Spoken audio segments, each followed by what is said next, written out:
নমস্কার বন্ধুরা, আমি অর্চনা আবার চলে এসেছি তোমাদের মধ্যে একটা রেসিপি নিয়ে। আজকে আমি রুই মাছের রেসিপি করে দেখাবো। এই পদ্ধতিতে তোমরা একবার বানিয়ে দেখো, খেতে কিন্তু বিশাল টেস্টি হয়। এর জন্য আমি নিয়ে নিয়েছি এই যে কিছু রুই মাছ। এবার আমি মাছে নুন আর হলুদ দিয়ে ভালো করে মাছটা মেখে নেব।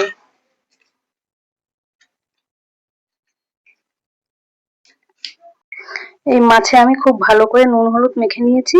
এবার মাছটা আমি ভেজে নেব। আমি উনুনে কড়াই বসিয়ে নিয়েছি। এবার কড়াইতে আমি তেল দিয়ে দেবো।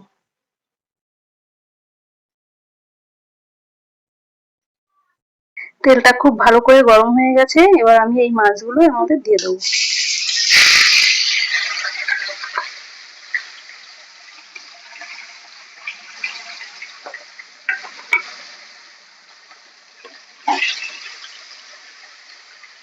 এবার মাছগুলো একটু উল্টে দেবো।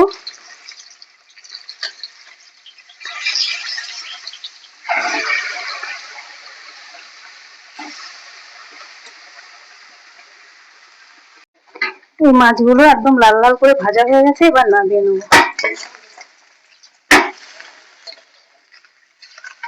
এইভাবেই প্রত্যেক কটা মাছ আমি ভেজে নেব।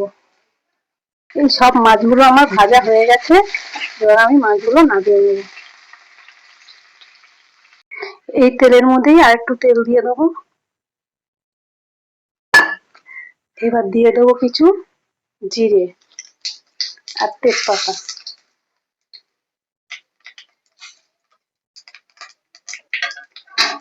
এবার দিয়ে দেবো পেঁয়াজ কুচি। পেঁয়াজটা আমি ভালো করে লাল লাল করে ভেজে নেবো। পেঁয়াজের মধ্যে অল্প করে একটু নুন দিয়ে দেবো, তাহলে পেঁয়াজটা তাড়াতাড়ি নরম হয়ে যাবে। পেঁয়াজটা ভাজা ভাজা হয়ে এসছে। এবার আমি এর মধ্যে দিয়ে দেবো টমেটো কুচি। এবার একটু ভালো করে নাড়াচাড়া করব।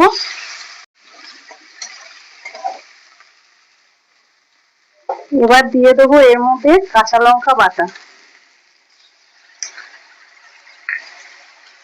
তারপর দিয়ে দেবো আদা বাটা। তারপর দেবো রসুন বাটা আর দেবো হলুদ দিয়ে এবার ভালো করে আবার নাড়াচাড়া করবো। এবার দিয়ে দেবো একটু কাশ্মীরি লঙ্কার গুঁড়ো আর দিয়ে দেবো জিরে গুঁড়ো আর দেবো ধনে গুঁড়ো।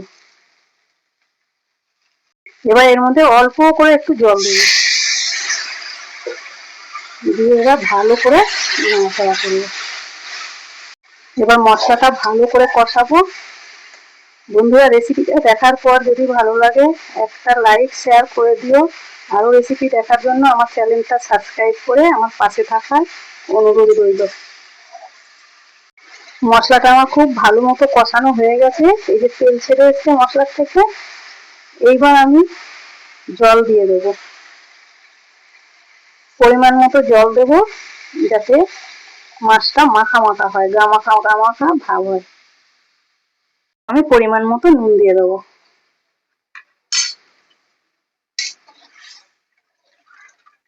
এবার ঝোল ফুটে যখন একটু ঘন হয়ে আসবে তখন আমি এই মাছগুলো দিয়ে দেবো।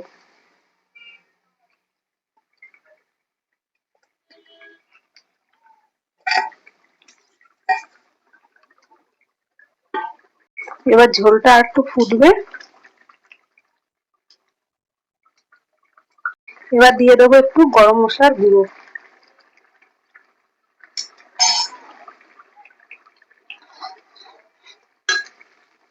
দিয়ে দেবো কিছু ধনে পাতা।